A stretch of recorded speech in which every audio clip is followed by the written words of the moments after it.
Okay, bwrdd a pawb a croeso. Good morning, everyone, and welcome to this hybrid meeting of the Environment, Regeneration and Street Scene Services Scrutiny Committee on the 14th of February 2025. I'm Councillor Sean Percy. I'll be chairing the meeting this morning. Before we move on with the meeting, just the usual housekeeping. Today's meeting will be recorded. Can you ensure your phones are on silent if you're on Teams and in the chamber, please?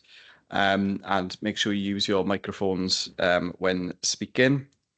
Those online, please raise your virtual hand in order to speak, and I will look for physical hands in the chamber. I've got Councillor Laura Williams and Councillor Bob Wilford in the chamber for members' information as well as officers today. Again, for those online, if you're taking part in the meeting, could you please make sure your cameras are on unless you have any specific connection issues that prevent you from doing so. And also on the chat function, could you just keep that for any technical issues rather than putting forward questions for the meeting? Okay, so I'll move on now to agenda item 2, which is declarations of interest. We've got 2 items on the agenda today. Are there any declarations of interest from members?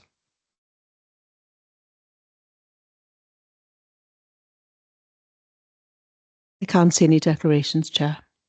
Thank you. As usual, members, if you feel you need to make a declaration during the item, please just pop your hand up and we'll deal with it then. We'll now move on to part 1 of the meeting and agenda item 3, which is items from the Cabinet Forward Work Programme. And our first item is item 3A, use of containers on small vehicle black bag waste collection rounds, which was originally called Safari Collections in our Forward Work Programme. So it sounds a little less exotic now, but it's perhaps a bit more descriptive. That's on pages 5 to 30. So before I go to questions from members, could I ask officers if they have anything to introduce first? Thank you, Chair. Just a quick introduction to the report. So the report today is looking to regularise an operational position, give us a formal policy that will help us operate going forward. Apologies for the typo in the title. So the report is concerned with about 3,000 properties on our smaller vehicle collection rounds. These are rounds that are in outlying areas or difficult to reach areas, and we can't access them with our larger refuse collection freighters. The smaller vehicles do not have bin lifting equipment, so we have to make provision for manual collection, which is with the use of black bags. And what we're finding is that some residents are using bins and presenting their bins, which is causing our collection staff an issue to empty. So this is looking to formalise our position. Thank you. Thank you. And just for members' information, this morning, some additional information was circulated, which members requested, just identifying those locations. So a map was sent around about 9:30. So I appreciate some members may not have seen it, but it does include an indication as to what areas this affects, and it is across the county, really, isn't it? There's only a few wards that escape it, including my own, actually. Okay, so I'll go to questions now from members. I had some indications in advance from Councillor Gareth Rice. I know one was in relation to the location specifically, but I know there were some other questions as well, Gareth. So yeah, thanks, Chair. Do you want to go ahead? Sorry, go on. Can you hear me? Yeah, you're a little quiet, but we can hear you. All right, sorry.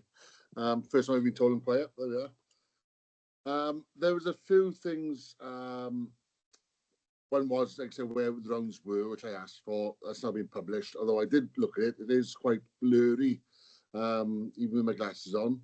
So, and it doesn't actually list where they are. You go understand how to read a map to actually read it. But going on to the recommendations, page 13, another recommendations of D. I can find page 13. It says that residents can use the wheel bins for storage within the property between collections, but if it's put out for use, they will be removed. Now, on page 11, it states that the reasons we don't use bins is because health and safety, and people are unable to lift bins safely. So then how are we going to remove them bins if we've already stated on page 11 that we can't lift them because of health and safety reasons? Following on to that, if you do remove them, how are you going to put them onto these small bins? Is there a dedicated storage for it to stop them being damaged? They'd have to have a separate department for them, and I don't think if you remove in a couple of bins, there'd be enough room to store them on these small wagons. And thirdly, on this point, it also says they may be reused on other collection rounds. Well, already it raises a point they may be damaged in transit anyway. Who's going to be responsible for cleaning and ensuring they're disinfected and fit for use? To me, it says you're going to have to employ further people to do this work. And then when you do redeploy them, how is this going to affect the residents who may have asked for a bin, and next door neighbour gets a brand new bin, and I get a second-hand tatty one that's not really fit for purpose? So there's a couple of issues there regarding that one. Thank you, Sean. Thank you, Councillor Rice, for the questions there. Do you wish to respond? Yes, thank you, Chair. Thank you for the questions, Councillor. We've had a chance to have a look through them. And firstly, with regard to collecting the bins, well, firstly, the number of properties that we're looking at on these rounds are very small. The number of properties where the bins, presenting bins, are small. With regards to taking the bins away that are presented, we have vehicles within our fleet with a tail lift that we use to deliver the bins. That vehicle can be used to collect any bins that have been inappropriately presented. We've also got something that we might need to consider is whether we notify the residents in advance that this will be something that we will be taking their bin away if it's presented again in the future. That will give them the chance to pull the bin in and not have their bin removed. That might also answer some of your other questions on this matter. With regards to the bins that we collect from the rounds that have been inappropriately presented, this is something that we practice across the borough. Any properties that are found to present 2 wheel bins, for example, our crews then collect those wheel bins, the additional wheel bin, and we bring it back to the yard. They are washed, presented. If they are suitable for reuse, they are put back into reuse. If they are damaged or grotty, then they are sent for recycling. So we sort of quality control, and we only put out the ones that are suitable for reuse.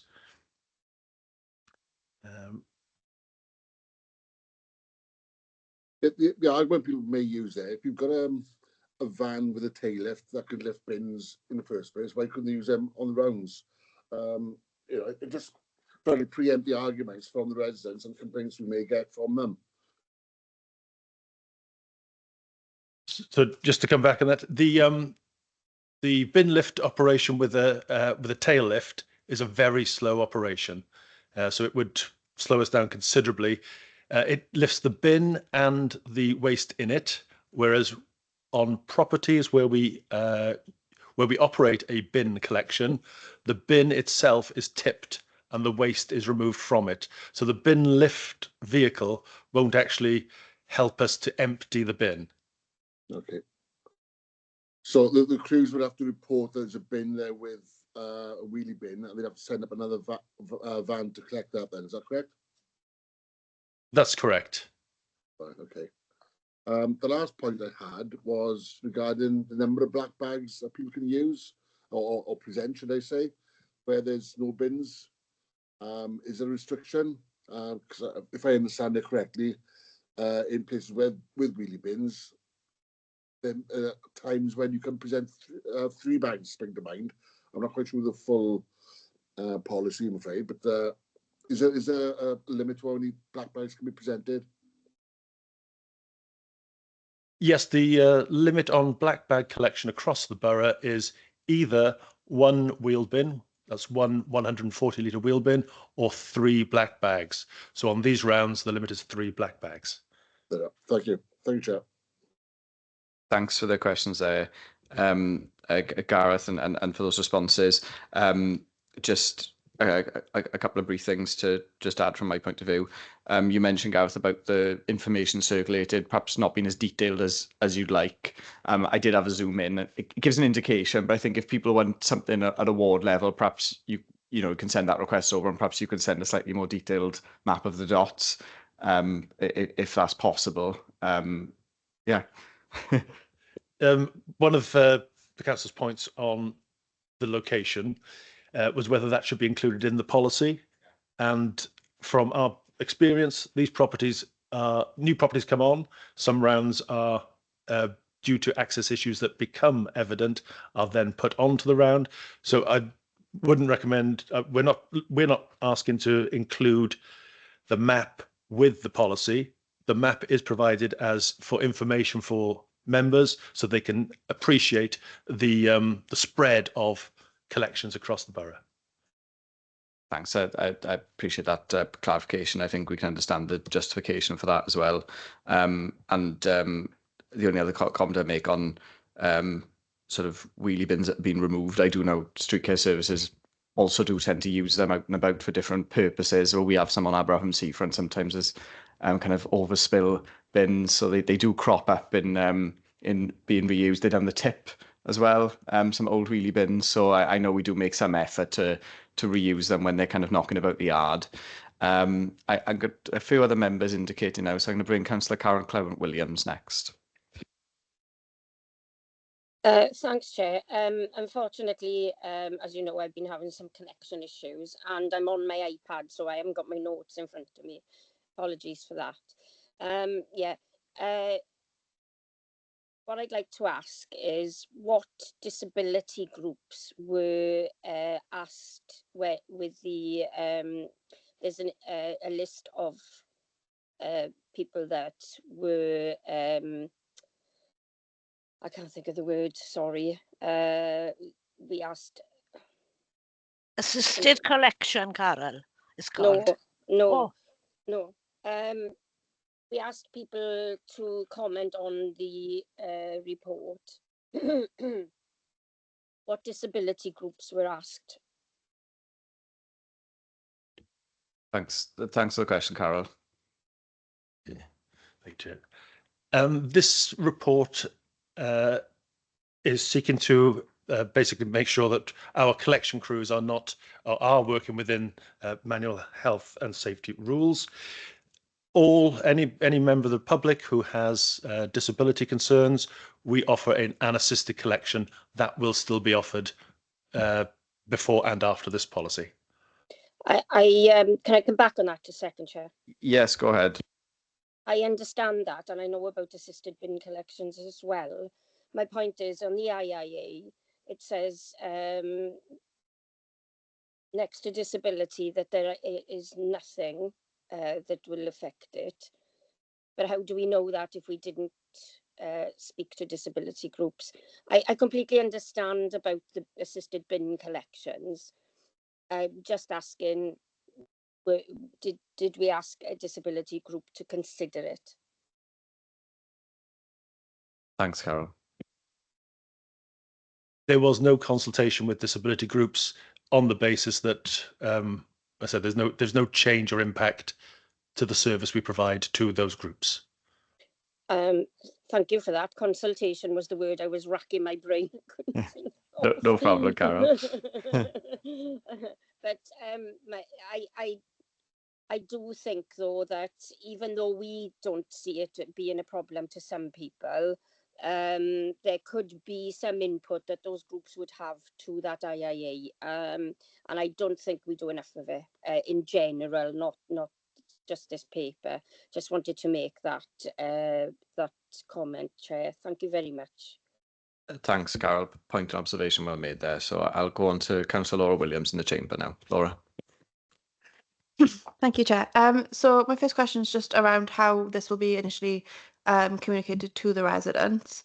And then you mentioned a warning letter. What would the process be if they continue to present in containers and then complain that the bins aren't being collected? Does this then link up with incorrect presentation and excess waste policies? And then my last bit is just off of what Gareth said, is should the policy state that the 3-bag limit, literally should state the 3-bag limit rather than the bin limit? Thank you. Thank you. So in terms of communication, whilst this affects only a small number of our residents across the borough, residents that are presenting their waste in wheel bins is smaller again. So we don't intend to distribute this information across the borough or the 3,000 properties on the rounds. What we intend to do, or we can do, is where we see a problem, our first step, it would be to communicate, explain to them what we require of them in terms of presentation of waste, and then exactly as you say, if they continue to not comply, we do have sort of tools that we can use, the Section 46 that we can require somebody to present their waste in a certain container or bag. We can go down that route if we need to, after the communication, after the education. In terms of the 3-bag policy, there's reference in the policy to the bin, the limit on the amount of waste you can present. We haven't specifically tied that into the number of bins at this moment, in the event that that could change in the future, depending on where we find ourselves. So can I just clarify? So there's no initial information going out to those residents, only reaction communication. That's the intention at the moment, yes. Okay, thank you. My next indication, Councillor Tim Bowen. Tim. I think Andrew was before me, Sean. So if Andrew wants to come in, and then I'll come in after him, okay? He has been waiting a while. For some reason, his hand isn't showing on my list. Oh, right. I'm not sure. I can see him on the screen. His hand is up, but on the list at the side there's no hand. That's really strange. Sorry, Andrew. Go ahead. All right, Sean. Thank you, and thank you, Tim, for that. Councillor Williams covered my point.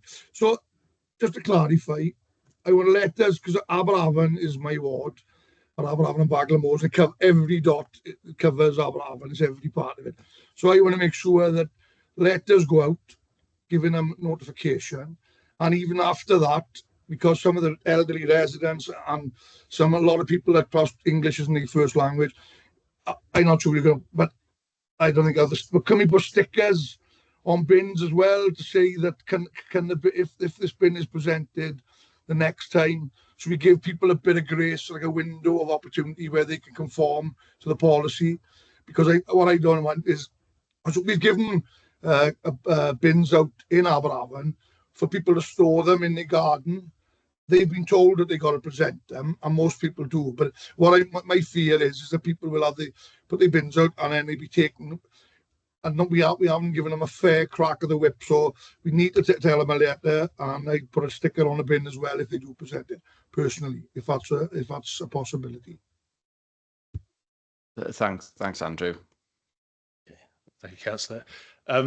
Yes, if that's the recommendation, we can certainly. Our intention is that we will have a stepped approach, that we can communicate with the residents first.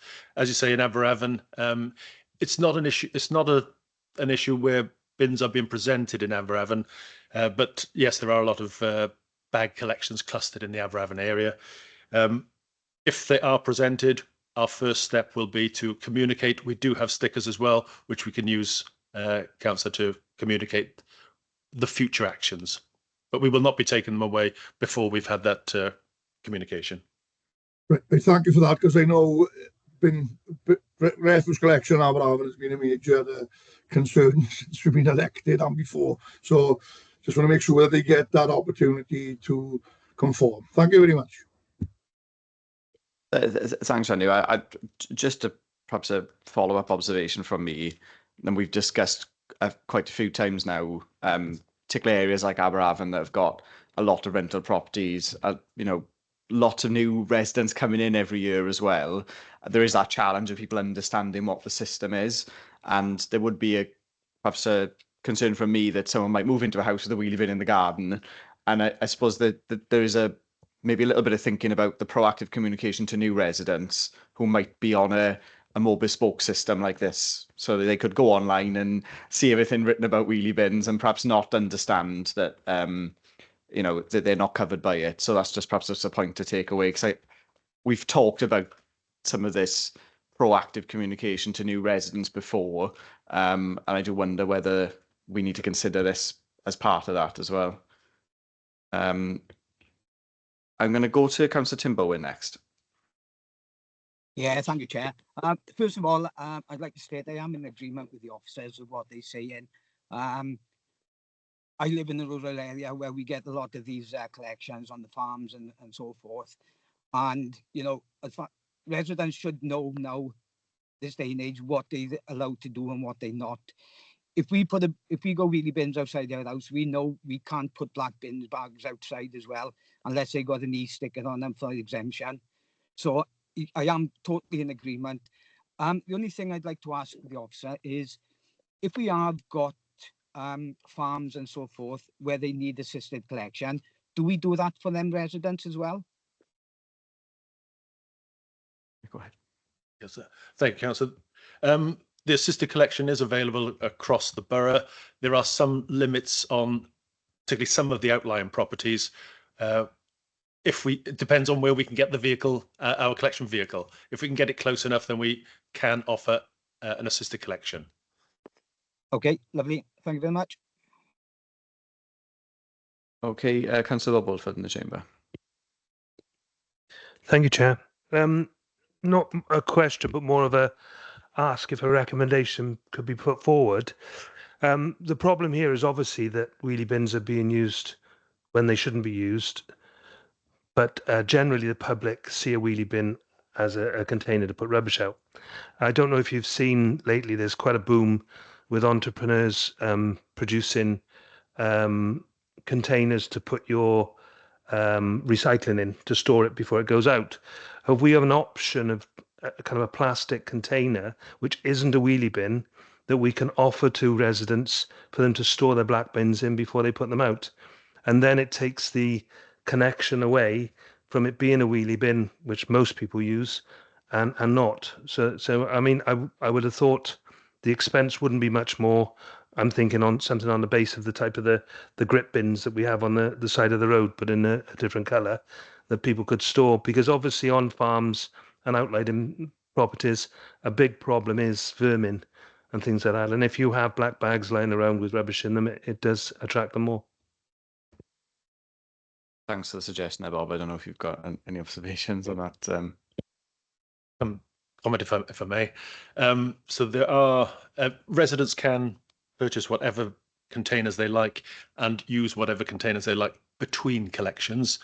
But what we're asking here is to formalise the position on the collection day, given that we've got to manually empty the bins, that it needs to be in bags. And across the borough, we either provide wheel bins for presentation or black bags for presentation. We don't provide both for presentation. Yeah, thank you. I understand that principle. What I'm saying is, you say, and it says in the report, residents can use anything to store their black bags in their own properties. If we offer an option of a storage unit for them, just a plastic box with a lid on that they can store their black bags in, it takes the link away from them using wheelie bins and this problem then whether they wheel the bins out, this container not being that type of thing. I know it's maybe a little bit of extra expense, but it would negate this problem, I feel. Thanks, Bob. I'm going to bring in the Cabinet Member, Councillor Scott Jones, as well, because I know he's been waiting a little while and listening to the discussion. So, Scott. Yeah, no problem. Thank you, Sean. I think the discussions have been really helpful. I mean, a couple of times it's been picked up about the communication, and I agree that communication is key. There's already been a directive from me as a cabinet member that whilst I agree that this may not be of interest to the wider county borough, to the residents of the wider county borough, and it could allow people to jump on about day-to-day services, I'm absolutely keen to make sure that the 3,000 properties, that potentially can be affected as a result of this policy change are communicated. So, from my perspective, I suppose what I'm saying is that the recommendation from me on the back of your recommendation today to the wider cabinet, in order for this policy to be implemented and or agreed, I'll be very insistent that communication is made to them 3,000 properties. So hopefully that's a little bit assurance, and I think that links in with a very valid question that Councillor Carol Clement-Williams raised, really, around the disability element, because by us communicating, that could capture any issues that we get with any particular residents. Because, for an example, even though we offer a pull-out service, that could even, so for example, if we've got a disabled resident who've got a storage bin that can no longer, who's putting it out for presentation, that maybe shouldn't be, and going forward we're going to stop it, it means then that disabled resident himself or himself or whoever have got to try and take the bags out of that storage bin with a disability. So they can have the same issue as what we will as a workforce. So we've got to be a bit clear on that. So my understanding on it is I wanted to make sure that we as a council communicate with people, and if there are specific issues, we can do our best to try and work with them individuals and address it. And just another 2 quick points really in terms of what's been sort of suggested, and it was a suggestion initially by me, and do we look at providing everybody, the 3,000 property with a storage bin? But the figures I think that came back was we could be looking at a monetary figure of about £50,000. And then what happens after then, if a bin gets stolen or lost or damaged, there is a reoccurrence cost then, isn't it, to replace them? So, a good suggestion, and I did raise that, but I don't think at this moment in time the sort of finances are available to go towards that. The other thing as well, quite clearly, that has been raised as well, is could we be putting larger bins, for example, at the end of the street where, there could be one central sort of point. The difficulty with that then is it becomes a little bit messy, because if there's more bags presented than what it should be, it's difficult for us then to find out whether somebody has put 5 bags in there or whether, so again, good suggestion, but how we manage it would be quite difficult, I think. So I'm going to leave them a couple of observations with you, if that's okay, Chair. No, thank you, Scott, and I appreciate that, and particularly responding to some of the concerns from members and Carol's disability points. I think you've shown you listened and understood to that particular issue. So I appreciate that. I'm going to go and bring in some other members now. I've got indications from Councillor Ros Davis and Jeff Jones. So Ros first. Diolch, Cadeirydd, thank you. I've had more issues with the one lane that it's only black bins than I have throughout the ward with wheelie bins, to be honest. Of course, the issue is that there's 6 houses, terraced houses, and the collection then is all together at the end of the lane. And they have been putting the black bags into the wheelie bin, but they've been told not to. But the issue then is that they leave the black bags loose outside for collection. And of course, we're living in a rural area. We've got foxes and birds and all these things, and it's causing more of an issue. Now, they did ask, not necessarily for a wheelie bin, but some sort of container that they could put all the black bags into, and of course that's been refused. So what can we do about an issue like that? Diolch yn fawr.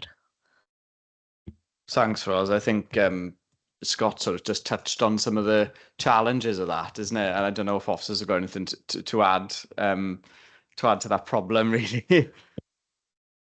Just to reiterate Scott's comments, the issues are obviously where we've got the black bag collections. It's because we've got the smaller vehicles, and as Scott said, if we provide wheel bins as well, or containers as well, there's a financial implication as well. So we're looking to keep the collections on the black bags in those areas. Okay, thank you. I'm going to bring in Councillor Jeff Jones. Thank you, Chair. This is more of a comment really than a question, but Rosalind had just hit on what I'm going to mention as well. In the area where in my ward, two areas, one in Glencorrog and one is actually where I live. And what happens is that the residents will carry the black bags some distance and put them all in the central space, as Rosalind just said now, and it prevents then the workforce from walking some distance and taking vehicles in very difficult lanes where they can't maneuver. So it's in one collection point. But what happens then is some particular weeks when maybe it's a different team on, they will see that there's about 12 houses, and I've counted the bags many times, and there's never more than 20 bags. And the team then will put all stickers on a bag saying there's too many bags there, and they just leave them there. And what happens then is I get a call. I got to call Gary Slyman, and Gary Slyman then sends another van up to pick them up, maybe a few hours or a day later. Why didn't he just pick them up first as last? You know, it saves the cost then of sending up another van, and this happens regularly. That's my comment. Thank you. Thank you, Chair. Thanks, Jeff. And this picks up on a couple of issues that we discussed when we were looking at waste in a lot of depth last year as well, around, you know, we understanding who's presented waste, isn't it? And it is to an extent easier with a wheelie bin. And I know there were some thoughts and suggestions put forward then around whether we could provide stickers to those on black bags that identify the bags to the properties, and that would be a mandatory requirement to put the bins out. E.g., you know, we know how many bin collections there's going to be in a year, how many black bags are households entitled to in a year. They could have a reel of stickers printed with their address on that they have to affix to a bag, and if the bag's got a valid sticker, it can be picked up. And you know, there's ways of managing this for us to be able to then link that waste back and improve the enforcement, and or as you've said, Jeff, maybe avoid erroneously leaving the bags there. I don't know if officers have got a response on that particular issue.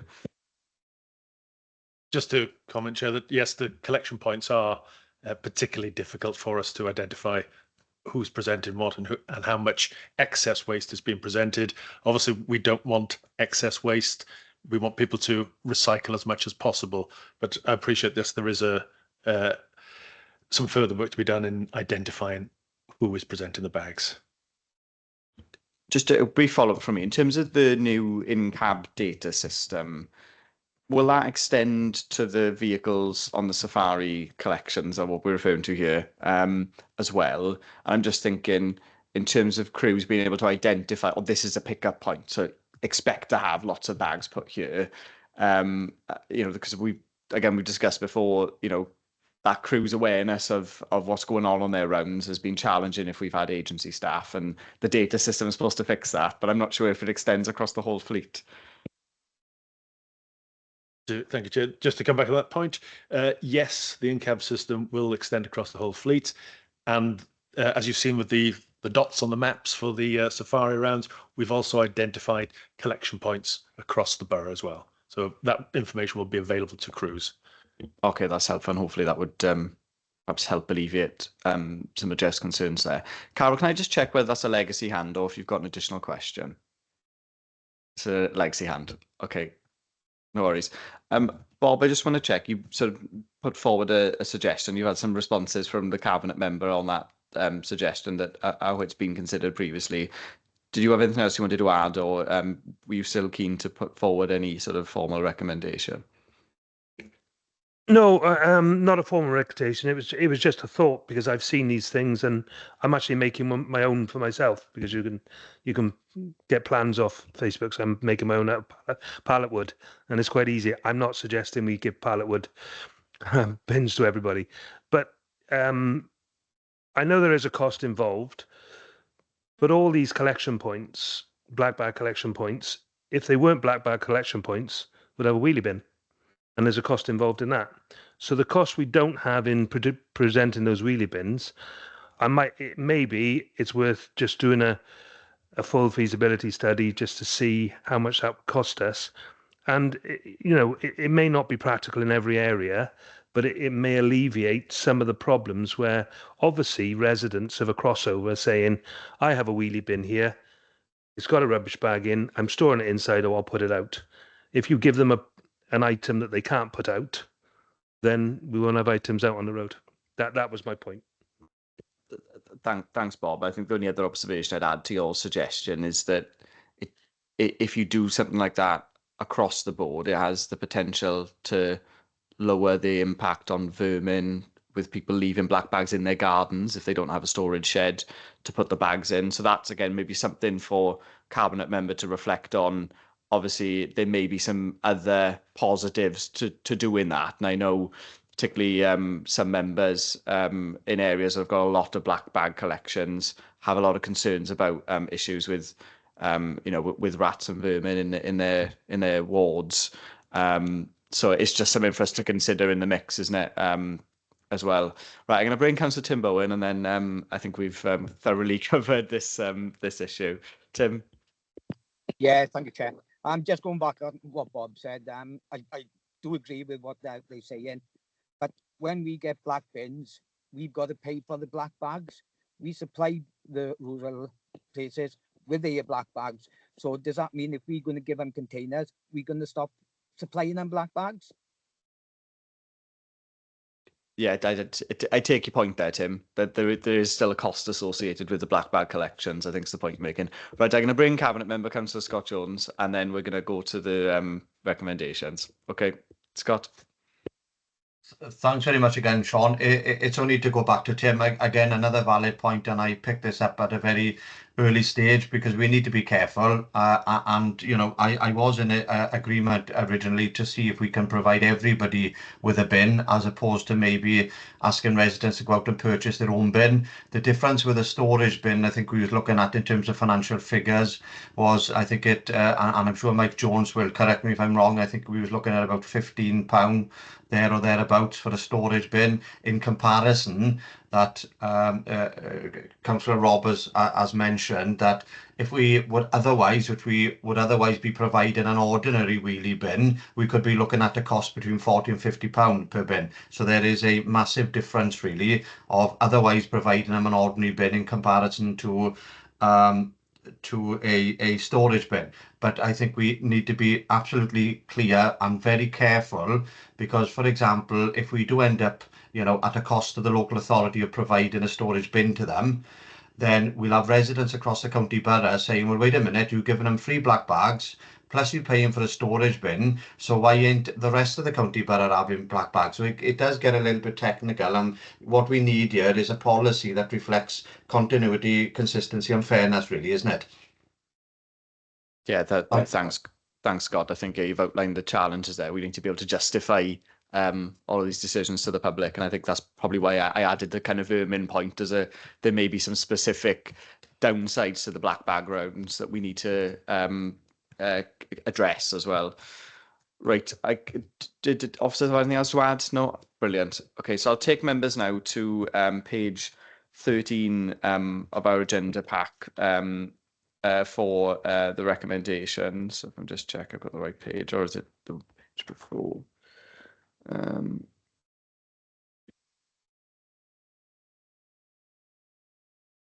Yeah, that's how.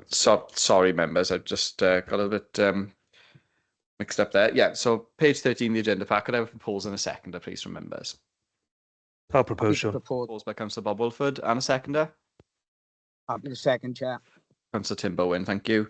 Members, if you've not indicated to the contrary, then I'll take it this recommendation is approved to Cabinet. Chair, I can see no indications to the contrary, so that recommendation is approved. Okay, thank you very much. So we now move on to item 4 and part 2 of the meeting. So this is items from our forward work programme. So we have next the verbal update on the regeneration strategy. I believe members are aware of the background to this. Members will have noted this is an item that's been on the forward work programme for Cabinet for a little while. That has been a little bit delayed. So I did ask officers to provide members with a bit of an update as to where we are with it and some background information, which we've got today. So I think, Andrew, you're going to be doing a presentation to members? There we are. If you're able to do that, Andrew, that'd be great. So yeah, just bear with us a moment and then we'll hand over to Andrew Collins. Thank you.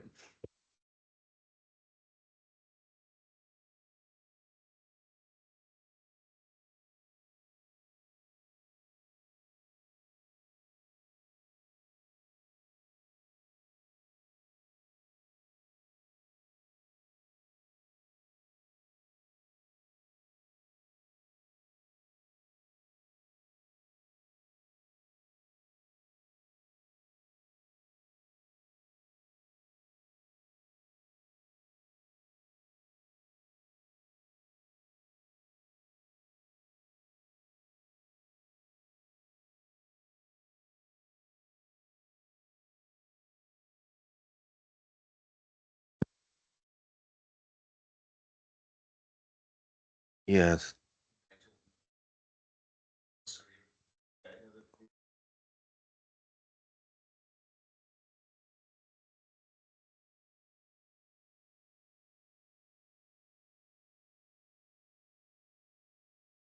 Okay.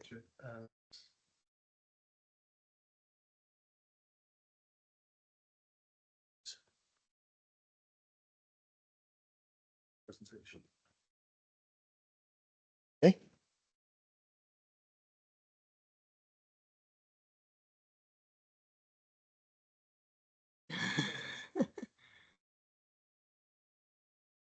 Come on, Andrew, what's it?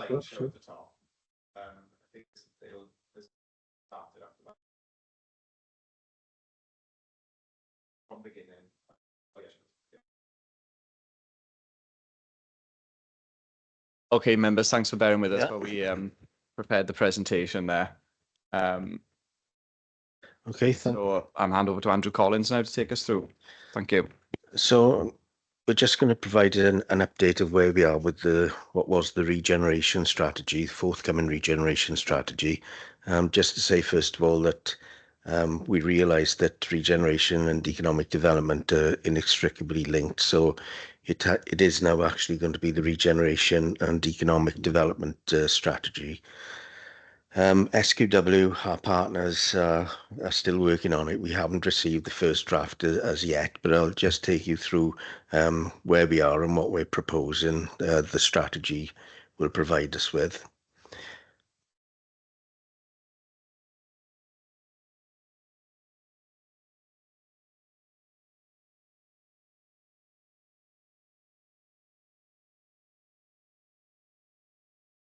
Okay, so members will remember 2 years ago we produced an economic recovery plan. This was in reaction to the COVID pandemic and the effect that had on the local economy.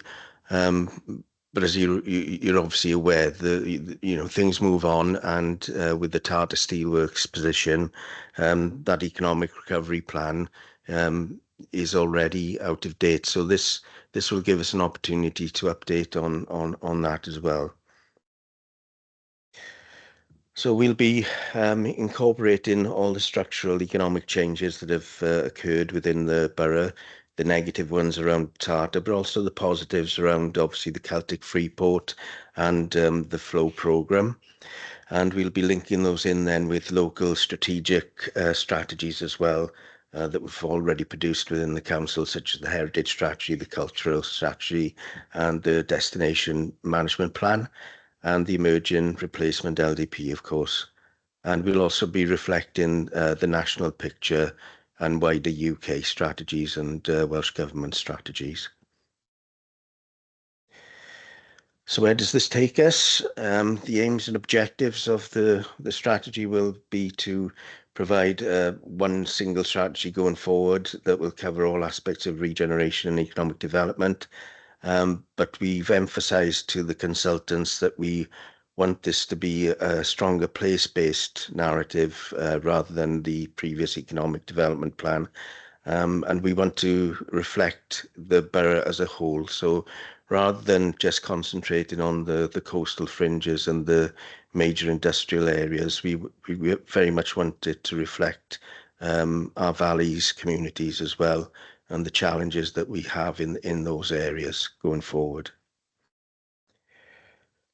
So we're still at the evidence element of the strategy at the moment. So the consultants have held various workshops, and they've consulted widely with stakeholders. Those stakeholders include Swansea University, Neath Talbot College, the local health board, the CVS, and several others. So they've collected all that information together. They've interviewed each of those stakeholders, and they're now putting that together to produce the first draft of the strategy, which we hope to receive anytime soon. We were promised it last week, but we're still waiting and reminding them that they need to provide it to us. In fairness to SQW, they're doing a lot of work at the moment with the target transition situation, so they are up to their eyes, in fairness to them. But once we receive that strategy, we'll obviously be bringing it to members, and from that we'll have emerging project opportunities which will form our regeneration and economic programs going forward.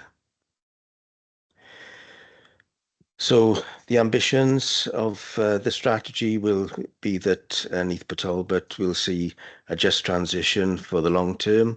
We'll be a leading centre for low carbon industrial production and innovation, a place of opportunity and choice, and a county borough of distinctive and thriving communities. So just a little bit of feedback from our partners and stakeholders. As you can see, there was a lot of enthusiasm for developing a new strategy in the context of the big picture, and reflecting the challenges that the county borough faces. But there was a lot of support for the approach that we're taking, and that we take our time and get it right. We've taken a little bit too long, if I'm honest, but that's due to the pressures that our consultants are under, as I've just said. So if there are any questions, myself and Simon are in the chamber. Okay, thank you for that, Andrew, and for running us through where we are with this strategy. I suppose a couple of initial thoughts from me, really. I think it'd be useful to clarify what the timescale is that we're looking at now. Obviously, you haven't yet received the first draft. What's the current aim in terms of the date we want to get this adopted? And then I suppose working back from that then is the level of member engagement there might be. You mentioned there's been some external partner consultation in the kind of this early evidence stage. Yeah. Has that extended to input from the cabinet member? And are there any members' workshops planned in terms of feeding into the strategy? We can certainly have those workshops. We'd like to receive the first draft first, and then obviously the members will be able to have their input into what they consider. We'll go back to the consultants if there are any glaring, obvious things that we're not happy with. But once we've got some sort of working draft, then yes, there'll be opportunities for the members. But we're aiming for cabinet on the 9th of April.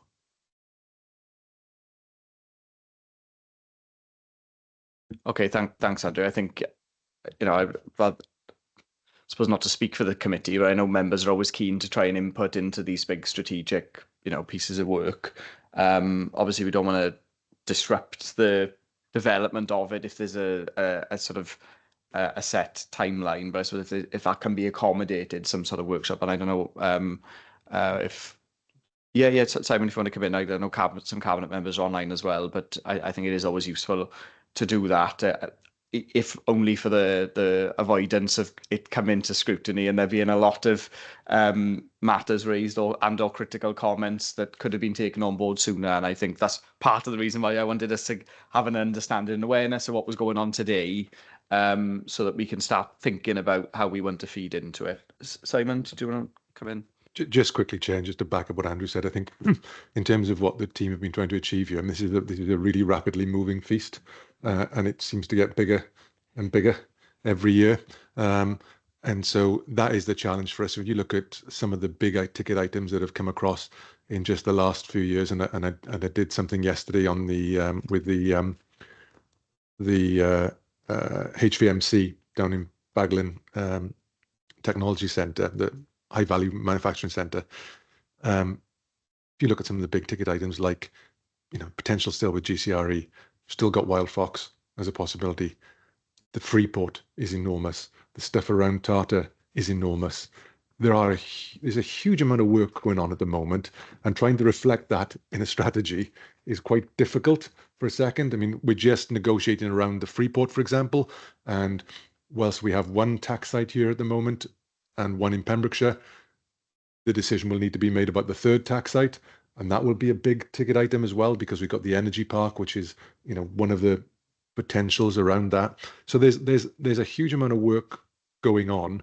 I mean, that said, we're more than happy to come back when we receive the draft document from SQW and take members through that, and happy to take the feedback. That could push the timescales back a little bit, and as long as members are comfortable with that as a proposal, we're happy to do that as well. Yeah, thanks, Simon. And I mean, it doesn't necessarily need to be in this particular scrutiny forum. We could do a workshop in scrutiny, but not as a formal scrutiny meeting. And we've done those for other the service areas that have been quite useful for members to feed into. So there's some options we can perhaps discuss outside the meeting on how to facilitate that in the best way. Like I said, we all want these strategies to capture our own ambitions for the borough, don't we? And I think I appreciate what you're saying as well. There's a lot of things going on, and there's that difficult thing, creating a strategy while you're in the midst of it, isn't it? Because you have to take into account the work streams that are already ongoing that perhaps weren't necessarily part of a strategy, and think about where you want to get to, so that it's a little clearer going forward how we prioritize some of these pieces of work. And I know there's probably an awful lot to pull together for that, but if committee members are sort of happy with that way forward, we can perhaps find a suitable date after we've got the draft to have some sort of workshop to pull that together. Do you have anything else to add there, Simon? Just to say on that, I think a workshop would be probably a better environment to do it. Yeah. Particularly, I suspect if it was a face-to-face one, so members can interact a little bit more and see some of the work that's ongoing. Yeah, I think I think that makes a lot of sense. Do any members have any questions, comments, or thoughts at this stage? Councillor Rosalind Davis. Ros? It's just a question for Andrew. I understood you stated that you've consulted with the college, Neath Talbot College. Yes, and Swansea University. Yeah. Well, it doesn't seem that there's any consultancy regarding there are 2 comprehensive schools in Neath Talbot as well that provide 16+ education. Shouldn't those be consulted as well? Thanks, Ros, for your question. Andrew? We can do, but with the timescales that we're at the moment, it's going to delay things if we go back to them. So we had to select stakeholders that we thought would be representative of the borough. I take your point that there are 2 other schools that we could have consulted, but we limited it to the university and Neath Talbot College on this occasion. Unfortunately, it seems that these 2 schools are never consulted, from what I understand, from lots of other things as well. Do you have anything to add there, Simon? Yeah, Simon?